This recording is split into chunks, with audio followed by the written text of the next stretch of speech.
வந்து கொடுக்கறதுக்கு உண்டான நேரம் வந்துருச்சு. சரியா? அப்படி இருந்தும் அந்த இடத்துல சில ஆள் ஒரு தேவையில்லாத ஒரு ஆள் உன்னோட தொழில் செய்யற இடத்துக்கு வந்துட்டு போயிடுச்சு. சரியா? வந்துச்சா இல்லையா? அந்த நேரத்துல இருந்தே உங்களுக்குள்ளார சங்கடம் வந்து நிக்குது அந்த இடத்துல. சரியா? இடத்துக்கே மண்ணுக்கே கால வைக்க முடியாத நிலையில நிக்குது.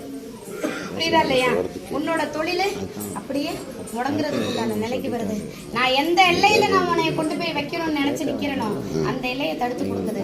போட்டிக்கு வந்து நிக்கிறப்ப பார்த்து சூதானமா இருந்துட்டு யாழ் ஆறுங்கிறத நான் நல்ல புத்தியை வேணுமா வர வச்சு கொடுக்குறேன். வெளியே போகாது, நல்ல புத்தி வர வச்சு கொடுக்குறேன். சரியா?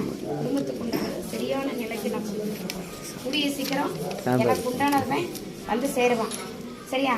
அதுக்கு உண்டானவன் எனக்கு உண்டான பேரு பேரு வச்சு ஆகும். முத வார்த்தைகள் என்னோட வார்த்தையா இருக்கும். என்னோட பேருக்கு உண்டானதான். புரியுதா?